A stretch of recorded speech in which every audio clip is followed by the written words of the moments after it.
सिर्फ व्हाट्सएप पे शादी का इनविटेशन कार्ड आने से बहुत सारे लोगों का बैंक अकाउंट खाली हो जा रहा है। हाँ, बिल्कुल सही सुना आपने, क्योंकि मार्केट में एक ऐसा स्कैम आया है जिसमें लोगों को व्हाट्सएप पे एक शादी का इनविटेशन कार्ड आता है और उसके बाद लोगों का बैंक अकाउंट खाली हो जा रहा है और लोगों का मोबाइल भी हैक हो जा रहा है। तो कहीं इस स्कैम के शिकार आप भी ना बन जाए, तो वीडियो को पूरा देखना, कोई भी चीज को मिस मत करना। इससे बचने के तरीके भी मैं इस वीडियो में आपको एंड में बता दूंगा। तो अगर आप इस चैनल पर नए हैं तो हमारे चैनल को सब्सक्राइब कीजिए और बेल आइकन को दबाना ना भूले।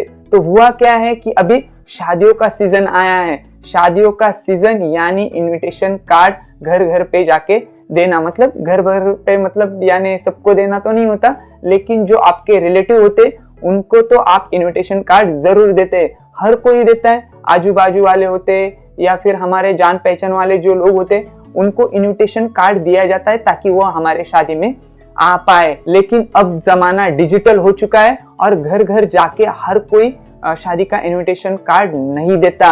हर कोई आपका जो इनविटेशन कार्ड है वो आपको अभी ऑनलाइन भेज रहा है, व्हाट्सएप के जरिए, ईमेल के जरिए या फिर कॉल के जरिए आपको शादी का इनविटेशन दे रहा है। और इसी चीज का जो फायदा है वो स्कैमर उठा रहे। तो उन्होंने क्या किया है कि जो व्हाट्सएप के जरिए आपको कोई शादी का इनविटेशन कार्ड भेजते, उस ट्रिक का यूज करके वो लोगों के साथ स्कैम कर रहे, लोगों का मोबाइल हैक कर रहे और उनके बैंक अकाउंट को खाली कर दे रहे। बहुत सारे केसेस अभी देखने को मिल रहे। तो मैंने सोचा कि इसके ऊपर एक वीडियो बनाना चाहिए ताकि लोगों को पता चले कि मार्केट में कुछ ऐसा भी स्कैम आ सकता है। तो स्कैमर क्या कर रहे हैं कि किसी अननोन नंबर से आपको एक शादी का इनविटेशन कार्ड व्हाट्सएप पे सेंड कर रहे हैं। तो जैसे ही लोग उस इनविटेशन कार्ड को ओपन करते हैं तो उनका मोबाइल हैक हो जाता है और बैंक अकाउंट खाली हो जाता है। तो ये वर्क कैसे करता है पहले ये समझते हैं, उसके बाद इससे बचने के तरीके मैं आपको इसमें बता दूंगा। तो ये स्कैमर क्या करते हैं, अपने टारगेट को .apk फॉर्मेट में इनविटेशन कार्ड भेजते हैं। अभी .apk क्या है, तो आप अगर व्हाट्सएप यूज करते तो कोई अगर हमें एप्लीकेशन शेयर करता है तो उसके आगे .apk ऐसा लिख के आता है। अगर हम डॉक्यूमेंट शेयर करते हैं तो उसके आगे PDF लिखा आता है। अगर कोई हम इमेज शेयर करते हैं तो उसके अगर PNG रहा तो PNG आगे लिखा आता है, JPG फॉर्मेट रहा तो JPG फॉर्मेट लिखा आता है। मतलब इमेज के जितने भी फॉर्मेट रहते हैं वो उसके आगे लिखे आते हैं। जिस हिसाब से हमारा इमेज हो उस हिसाब से उसके आगे वो उसका फॉर्मेट लिखा हुआ आता है। तो ये जो फॉर्मेट रहता है ये बहुत इंपॉर्टेंट होता है।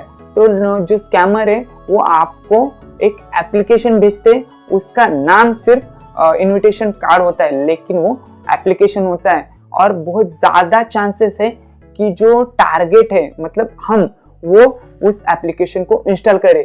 क्योंकि होता क्या है कि अगर हमें कोई इनविटेशन कार्ड आता है तो हम सोचते हैं कि शायद किसी ने हमें इनविटेशन कार्ड भेजा है, हमारे मोबाइल में उसका नंबर सेव नहीं है, इसलिए हम उस इनविटेशन कार्ड को डाउनलोड कर लेते हैं। और लेकिन हम ये ध्यान नहीं देते कि वो एप्लीकेशन फॉर्मेट में है या फिर PDF फॉर्मेट में है या फिर इमेज फॉर्मेट में, कौन से फॉर्मेट में है वो हम देखते नहीं, सिर्फ डॉक्यूमेंट का नाम पढ़ते और वो उसके आगे लिखा रहता है इनविटेशन कार्ड। अगर हमने देखा कि इनविटेशन कार्ड है तो हम सीधा उसको डाउनलोड करते हैं। बहुत ज्यादा चांसेस है कि हर कोई ऐसा करता है। तो इसी चीज का फायदा स्कैमर को हो जाता है और इसीलिए वो इस ट्रिक का यूज भी कर रहे हैं। तो वो एप्लीकेशन आपके मोबाइल में इंस्टॉल हो जाता है और आपके मोबाइल को स्पाई करने लगता है, यानी जो पूरा कंट्रोल होता है वो स्कैमर के पास चला जाता है। वो आपके स्क्रीन को मॉनिटर कर सकता है, आपके OTP देख सकता है, आपके बैंक ऐप को कौन सा पासवर्ड है वो पता चल सकता है। वो अगर चाहे तो आपका जो सिम कार्ड है उसे बंद करके वो वहां पर नया सिम कार्ड आपके ही नंबर का वो ले सकता है। तो ये सारी की सारी चीजें उस सिर्फ एक एप्लीकेशन से की जा सकती है और स्कैमर करते भी है। बहुत सारे केसेस भी देखने को मिल रहे हैं जहां पर एक सिर्फ शादी का इनविटेशन कार्ड आने से लोगों के अकाउंट खाली हो जा रहे हैं। तो यही ट्रिक का वो यूज कर रहे हैं। लोग देख नहीं रहे कि एप्लीकेशन फॉर्मेट में है या फिर PDF फॉर्मेट में, कौन से फॉर्मेट में हमें कोई भी अननोन नंबर से अगर कोई डॉक्यूमेंट भेजता है, वीडियो भेजता है, एप्लीकेशन भेजता है, तो हमें पहले चेक करना चाहिए कि वो फॉर्मेट क्या है, वो नंबर किसका है। अगर आपको थोड़ा भी डाउट हो जाता है तो सीधा उस नंबर को ब्लॉक करना है, या फिर उस नंबर पे आप कॉल करके देख सकते हैं कि आपके कौन से रिलेटिव का वो नंबर है। तो ये जो सारी चीजें हैं ये ऐसे वर्क करती है। तो इससे बचने के लिए आपको 2-3 चीजों का ध्यान रखना है।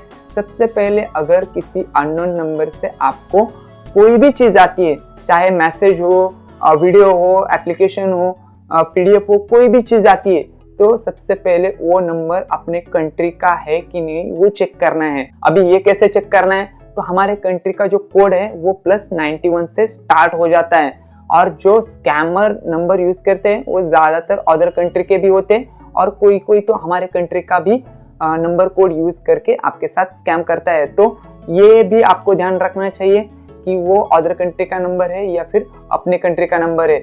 अगर आपके पास उस पर्सन का नंबर सेव नहीं है तो आपको उस पर कॉल करके देखना चाहिए कि ये किस रिलेटिव का नंबर है। अगर आपके पास ट्रू कॉलर है तो वहां से भी आप चेक कर सकते हैं। लेकिन अगर आपको कोई अननोन नंबर से कोई भी किसी भी चीज को भेजता है तो सबसे पहले उसको डाउनलोड ही नहीं करना, और इससे तब खतरा होता है जब वो एप्लीकेशन फॉर्मेट में हो, क्योंकि जेपी फॉर्मेट हुआ या फिर पीडीएफ फॉर्मेट हुआ, इसका ज्यादा नुकसान हमें नहीं होता। लेकिन अगर एप्लीकेशन फॉर्मेट हुआ तो वो एप्लीकेशन हमारे मोबाइल में इंस्टॉल हो जाता है और वो हमारे मोबाइल को स्पाई करता है। तो इससे हमारा मोबाइल हैक हो जाता है और जो डिटेल है वो स्कैमर के पास चली जाती है और हमारे साथ स्कैम हो जाता है। तो थोड़ा सतर्क रहे, इन सारी चीजों से थोड़ा बच के रहे।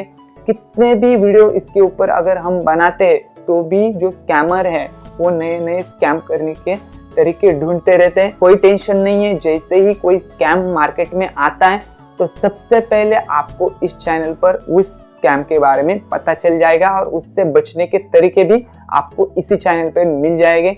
और जो टेक अपडेट रहते हैं वो भी आपको इस चैनल पर मैं डेली अपडेट करता रहूंगा। तो अगर आप इस चैनल पर नए हैं तो हमारे चैनल को सब्सक्राइब कीजिए, कमेंट कीजिए, लाइक कीजिए और ज्यादा से ज्यादा दोस्तों तक शेयर कीजिए। तो फिर मिलते हैं किसी नए वीडियो में किसी नए टॉपिक के साथ। तब तक के लिए अपना ख्याल रखें।